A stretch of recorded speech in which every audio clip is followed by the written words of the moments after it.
बिस्मिल्लाहिर्रहमानिर्रहीम बिस्मिल्लाहिर्रहमानिर्रहीम। Lesson number 6 के साथ हाजिर हूँ। आज हम सीखेंगे हे, छोटी ए और बड़ी ए।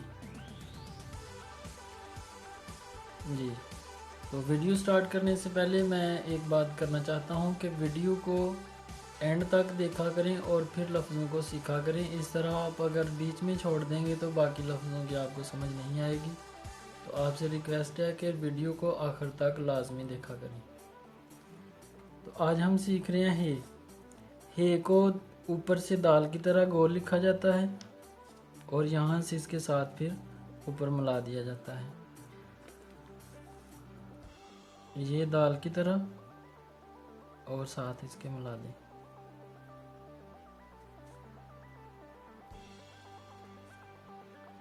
दाल की तरह गोल करके इसके साथ मिला दें इस तरह से।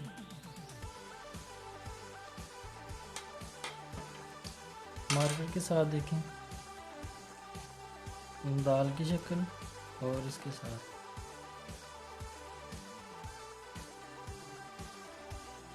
ये दाल की शक्ल और साथ ही गोल कर दें, आपकी हे बनती जाएगी। अब है छोटी ए।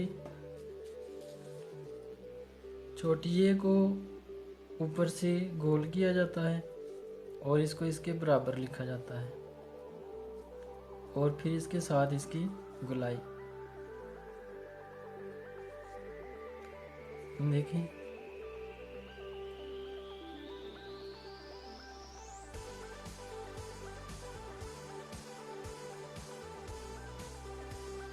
ये नीचे से गुलाई लगानी है।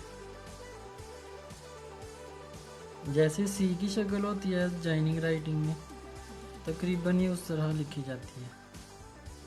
ये देखें ये सी की शक्ल और इसके साथ फिर गुलाई लगा दें तो छोटी ये बन जाती है इस तरह से। इसको छोटा सा लिखकर बड़ा सा नहीं करना नीचे से, ये गलत है। या फिर ऐसे सीधा सी बनाकर और फिर लिखें, ये भी गलत है। इसको जॉइनिंग राइटिंग वाला जो सी है उस तरह लिखना है ऐसे। अब मार्कर के साथ देखें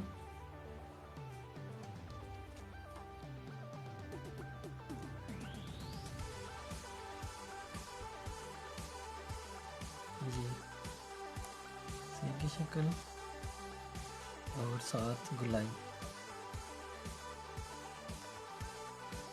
इस तरह आपने प्रैक्टिस करते जाना है, क्योंकि मैं पहले भी बता चुका हूँ कि राइटिंग प्रैक्टिस से आती है। जितनी ज़्यादा प्रैक्टिस होगी उतनी जल्दी आप राइटिंग सीख सकेंगे।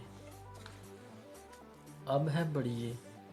बड़ी ए ऊपर से मद की शक्ल है, जैसे अलीफ के ऊपर मद होती है उसका आपने ये सिरा लेना है। मुकम्मल शेप नहीं बनानी मद की, लेकिन उसके जैसा बनाना है, ठीक है।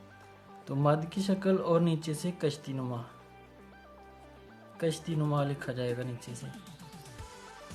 ये देखें जी,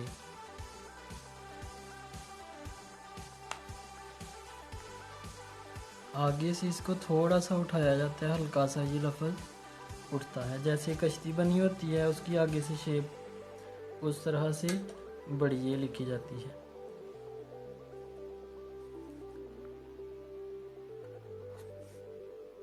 ये मद की शक्ल और नीचे से कश्ती नुमा।